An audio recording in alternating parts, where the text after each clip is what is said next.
munyemerere amakuru tuyahere ku makuru harebana n'igihugu cy'u Rwanda. Perezida wa Repubulika y'u Rwanda Paul Kagame yasubije Gatabazi Jean Marie Vianney ku mirimo ya guverineri w'intara y'Amajyaruguru mu gihe Kayitesi Alice wayoboraga akarere ka Kamonyi yagizwe guverineri w'intara y'Amajyepfo. Tangazo rishyira abayobozi bombi ku mirimo ryashyizweho umukono na Minisitiri w'Intebe Dr Ngirente Edouard kuri uyu wa 7 Nyakanga 2020. Gatabazi yagaruwe ku mirimo ye nyuma y'uko ku itariki ya 25 Gicurasi 2020 yari yahagaritswe. Icyo gihe Gatabazi hamwe na guverineri wari w'intara y'Amajyepfo Gasana Emmanuel bahagaritswe ku mirimo yabo na Perezida Kagame kubera ibyo bagombaga kubazwa bakurikiranweho. Tangazo ryashyizweho umukono na Minisitiri w'Intebe Dr Edouard Ngirente muri icyo gihe ryavugaga ko Perezida Kagame haba yahagaritse abo bayobozi bombi kubera ibyo bagombaga kubazwa bakurikiranweho. Ntihatangajwe ibyo abayobozi bakurikiranweho gusa, kuba Gatabazi yongeye guhabwa inshingano ze ni igihamya ko iperereza ryasanze ari umwere. Mu butumwa yanyujije ku rukuta rwa Twitter, Guverineri Gatabazi yashimiye umukuru w'igihugu Paul Kagame wongeye kumugirira icyizere agasubizwa ku mwanya we.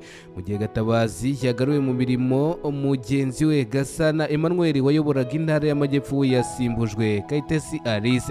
Kayitesi yari amaze imyaka igera kuri 3 hari meya wa Kamonyi, yatoreye kuyobora aka karere mu matora yo mu Gushyingo 2017. Dukomeje n'andi makuru, Minisiteri y'Ubuzima yatangaje ko mu bipimo 2871 byafashwe kuri uyu wa 2 abantu 59 basanzwemo coronavirus, mu gihe bagera kuri 20 aribo bayikize basezerwa mu bitaro. Ibi byatumye abayanduye bose baba 1172, mu gihe abamaze gukira bo hari 595.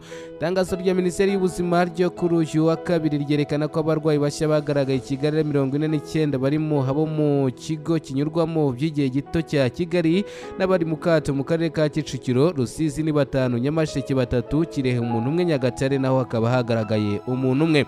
Ibimenyetso bya coronavirus birimo inkorora, ibicurane, gomeka bigoranye n'umuriro, yandura binyuze matembabuzi aturuka mu myanya y'ubuhumekero. Abaturarwanda kandi barasabwa gukomeza kubereza amabwiriza ya leta, yitabwa cyane cyane gukaraba intoki kenshi n'amazi n'isabune, kwambara udupfukamunwa mu gihe umuntu avuye mu rugo cyangwa ahuye n'abantu benshi mu nsisiro cyangwa atuye imiryango myinshi. Mibare yerekana ko ibipimo bimaze gufatwa muri rusange kuri ubu bibarirwa mu bihumbi 166,255. Naho mu yandi makuru, Ambasade y'Ubushinwa mu Rwanda kuri uyu wa 2 yakije leta y'u Rwanda twuma dupima ubushyuhe 120 n'udupfukamunwa 18 nk'inkunga rwahawe n'umufasha wa Perezida w'Ubushinwa Professor Peng Liyuan ngo ikomeze kurufasha mu rugamba rurimo rwo guhangana n'icyorezo cya COVID-19. Nkunga umugore wa Perezida Xi Jinping yageneye u Rwanda binyuze mu ihuriro ry'abafasha bakuru b'ibihugu bya Afurika mu kurwanya sida n'ibindi byorezo Afra, yakirijwe ikigo cy'igihugu cyita ku buzima RBC kuri uyu wa 7 Nyakanga 2020. Muhango wo gukiriza leta y'u Rwanda ibi bikoresho, umuyobozi wungirije Ambasaderi w'Ubushinwa mu Rwanda Jean Chuchun yavuze ko ubu ari uburyo bwo gushimira u Rwanda ko bwabaye hafi y'igihugu cye igihe cyari cyugarijwe n'icyorezo cya COVID-19 giterwa n'agakoko ka coronavirus. Yavuze ko Ubushinwa nibufatanya n'u Rwanda mu gushyiraho ingamba zigamije kwirinda COVID-19 nta kabuza bazabasha kugihashya mu bihugu byombi. Umujyanama wa Madamu Jeannette Kagame Radegonde Ndejuru yavuze ko nyuma yo kubona ibi bikoresho ko Jeannette Kagame yifuje ko byagezwa ku Banyarwanda kugira ngo bibafashe gukomeza kwirinda COVID-19. Biteganyije ko inkunga Professor Peng Liyuan izagenda igera no mu bindi bihugu bya Afurika bitandukanye. Ubwo yakirizwaga ibi bikoresho, umuyobozi wa RBC Dr Sanzimana Sabe yavuze ko birenze ku bikoresho ko ahubwo ari ikimenyetso cyerekana ko ibihugu bishyize hamwe mu kurwanya COVID-19. Yakomeje avuga ko bizafasha u Rwanda mu kongera ubushobozi bwari rufite bwo kurwanya icyorezo cya COVID-19. Inkunga y'umugore wa Perezida Xi Jinping yongereye ku zindi u Rwanda rwamaze kwakira ziturutse muri iki gihugu, zirimo n'iz'umuherwe w'Umushinwa Jack Ma.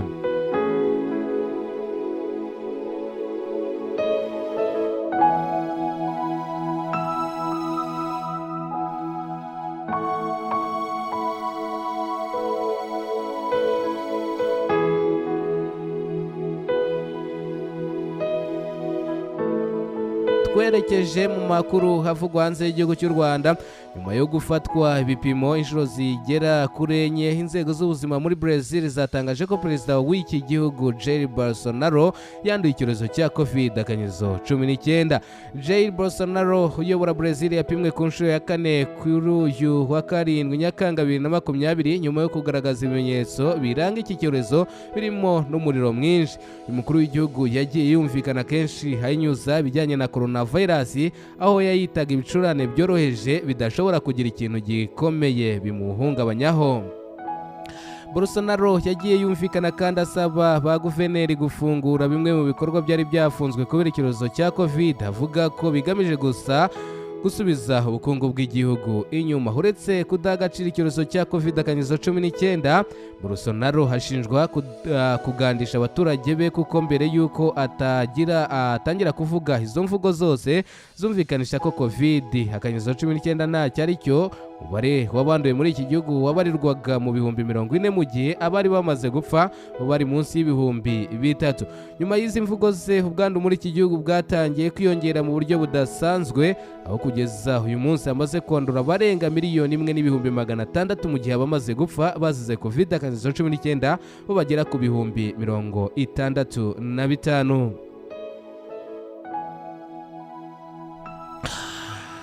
Mu yandi makuru, Leta Zunze Ubumwe za Amerika zatangaje ko guhera ku wa mbere utaha abanyeshuri b'abanyamahanga bafite amasomo yose bigaga ariko hakaba yarimuriwe mu buryo bw'ikoranabuhanga online bagomba gusubira mu bihugu byabo.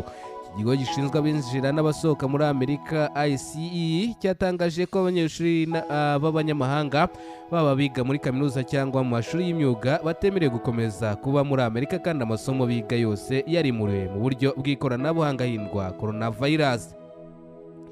ICE yatangaje ko abo banyeshuri basabwa gusubira mu bihugu byabo cyangwa bakiyandikisha mu yandi mashuri yemera abanyeshuri kwiga bari mu ishuri. Itangazo ry'icyo kigo rivuga ko nibatabikora bazahura n'ingaruka zirimo kwirukanwa mu gihugu ku ngufu.